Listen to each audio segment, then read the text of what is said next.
If you combine all the victims of Jeffrey Dahmer, John Wayne Gacy, and Jack the Ripper, it would still be less than the number of people this guy has killed.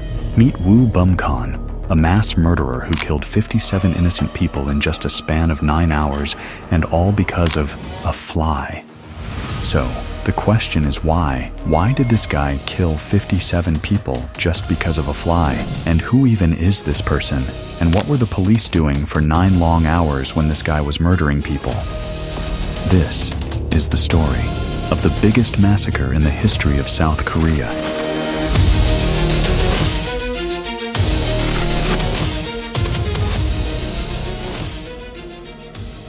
The very origin of Wu Bum-Khan is actually a mystery. Wu was born on February 24th, or March 18th, or even on November 5th. The thing is, what he did was so atrocious and considered the biggest failure of the police department and the government that they tried to clear all his records and make him disappear from their history.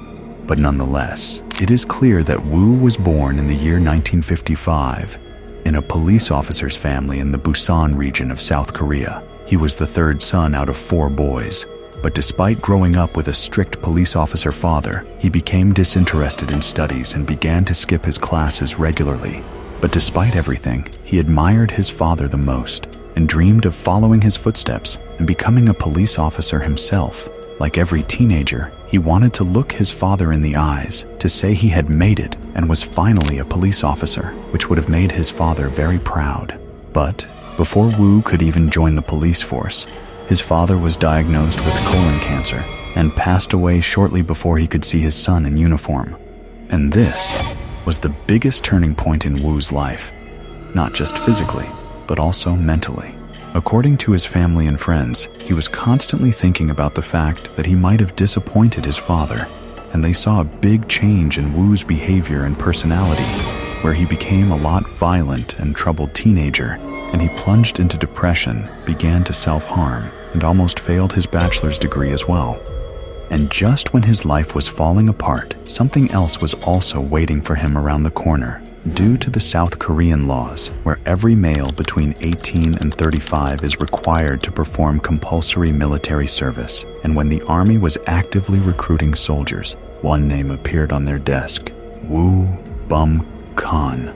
After joining the Navy and training for some time, Wu became exceptionally skilled at sniping. Not just ordinary good, he was recognized as the star of the regiment. And after serving in the Navy, he became a policeman at the end of his service, fulfilling his dream. But keep in mind, this was the 1970s in South Korea, and at that time, joining the police was very easy. The school career was never checked, which Wu actually nearly failed. Moreover, no psychological assessment was done before recruiting a person. And now, Wu wasn't just a violent and troubled adult, but also exceptionally well at sniping, using guns and other weapons. He was posted in a police station in the Gammon district of Busan in 1981, where he became popular among the locals and went by the name Mad Tiger, not because of his popularity but because of his anger and violence, where he hit the villagers who looked at him with suspicion, and he used to brutally beat the suspects during the police interrogations. And the only reason he was selected for the police force was due to his excellent record in the Navy for shooting. So for these reasons, he was transferred to Seoul in the special unit in charge of the protection of the presidential house, Cheongwa-dae. This was no rural area. Life in the capital is completely different, but Wu being Wu, he still did the same exact things, striking, insulting, and assaulting people. But this time, there were consequences. He was sent to Wiryong, a rural district northwest of Busan, as a punishment for being violent. On December 30th, 1981, Wu began his new job at the local police station, and with his meager salary following his suspension, he plunged once again into depression. And what happened next would change the entire history of South Korea.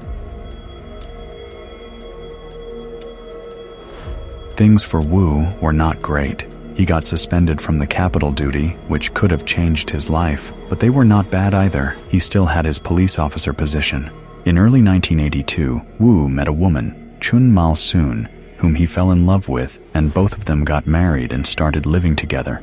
But everything would change for the worse later that summer because of one mistake: a fly. On the evening of April 26, 1982, something very strange happened. Wu was in a bar and boiling with rage for some reason. With each glass of alcohol he drank, his anger was touching a new high. And after drinking for a couple of hours, he went to the police station to do some work. At approximately 9:30 p.m., he finished his work and got out of the police station, still boiling with rage. When he got out, he saw a 26-year-old man who was passing by the police station, and that's when he did the unthinkable. He picked up his gun, aimed at him, and took the shot. Wu then ran to the nearest market and began shooting at the villagers. From a kid to an elderly, he kept shooting whoever he saw without a second thought. He killed around 7 people in that market and injured many others. At one point, his wife rushed to the market to investigate what was happening after hearing shots, and as it was too dark and Wu was shooting anyone he saw, he took a shot at a running woman without even realizing it was his wife. And it's important to remember that Wu was a trained sniper from the South Korean Navy, which made him even more dangerous. And even though Wu nearly failed his schooling and wasn't very knowledgeable, his training at the Navy did improve his insights about critical duties in a disaster crisis. So his next stop was at the post office near the village, where he entered and killed 3 phone operators and cut off the telephone lines. Once the lines were cut, it was impossible for the people to call the police, nor for the police station to call for reinforcement after witnessing Wu's madness. In one instant, he held a 16-year-old boy at gunpoint, ordered him to get a soft drink from a store, and after getting what he had asked for, Wu shot the boy and his family. At around 11 p.m., hungry and tired, he arrived at another village where he attended a funeral vigil, where he started eating and began chatting with the relatives of the deceased. But some idiot from the group taunted him that his weapons looked fake, and angered by this remark, he pulled out the grenades that he was carrying and threw them into the crowd, killing 24 people. But these were the first few hours of his carnage. He wasn't done yet. After eating at the funeral vigil and refueling himself, Wu began to pass from house to house. He knocked on the door and said he was looking for North Korean spies, and most of the people opened the door because they saw a policeman standing on the other side, and anyone who opened the door was instantly shot. Sometimes, even after multiple knocks, when no one answered the door, and being annoyed by this, Wu broke into the house and killed everyone. According to reports, the police later found a family of 4 dead in their beds, probably killed during their sleep. And then, around 1:30 a.m., he got tired and went to his friend's house, who had no idea what was going on outside. But killing this many people without alerting the authorities would be inevitable. The police were alerted 1 hour after Wu started his mass shooting, but he was able to successfully avoid the police for a full 8 hours and continued his rampage. The police chief arrived at the police station at 1 a.m., but the thing is, he was supposed to be on duty all night. In reality, he was spending his time in a sauna in Busan. Upon his arrival, he initially decided not to intervene because it was too dark, and without knowing how many weapons he had, it would be too risky for them to intervene without reinforcements. But when he saw that Wu was no way near stopping his rampage, he decided to take action. 37 policemen were deployed under a bridge at 2 a.m., hoping that Wu would pass by it. For an hour, they waited there for Wu and the reinforcements because they were too afraid to really intervene, knowing how good Wu was with sniping and his reputation as the Mad Tiger. But little did they know, Wu was actually sleeping at his friend's house. He slept from 2 a.m. to 5 a.m. before continuing his massacre, and it would take another hour for the police to finally locate him around 6 a.m. But it wouldn't be easy to catch him, because Wu was hiding in a farmhouse belonging to a 68-year-old Soo-in-soo, holding him and 3 other family members hostage. When police arrived, he saw no way out and set the last 2 of his grenades' fuses, killing him and 3 of his hostages. In total, Wu killed 57 people aged from a 1-week-old baby to a 70-year-old elderly person.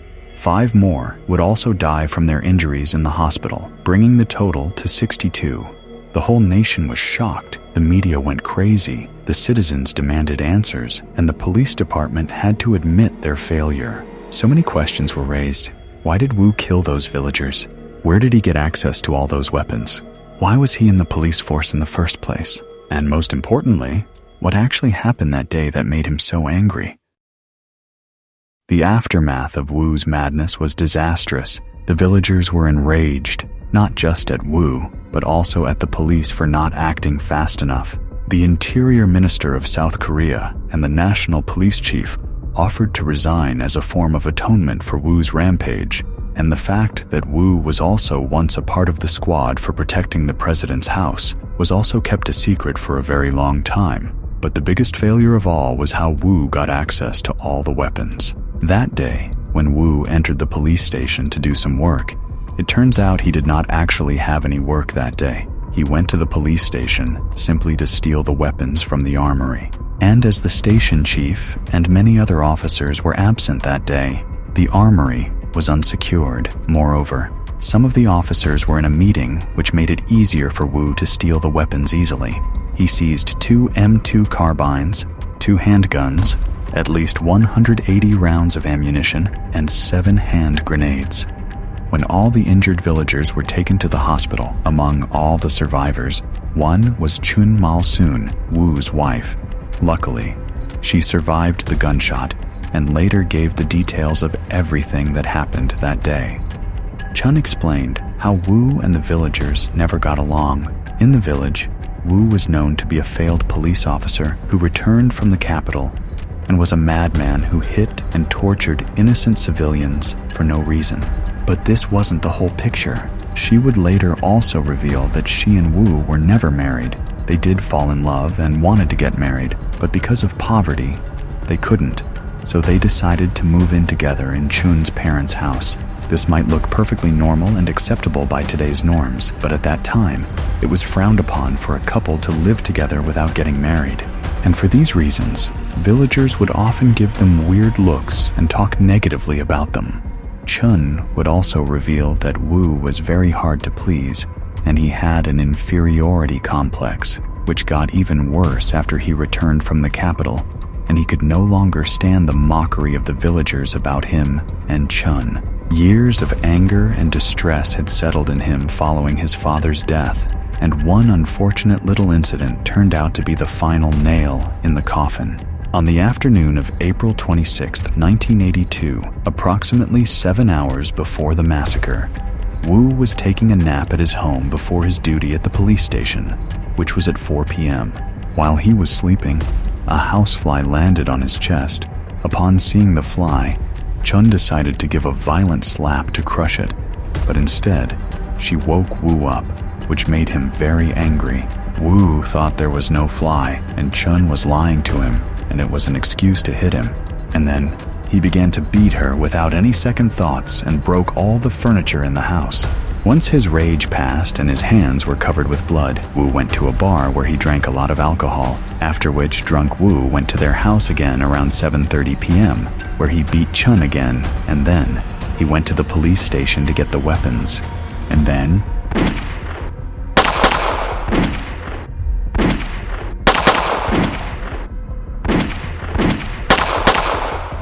it is very disturbing to think that the very police, which is meant to protect us, could do something like this. Reforms were also made in the police, including the competition being made stricter. You must have a higher education diploma in addition to the baccalaureate, and have an exemplary and assiduous background.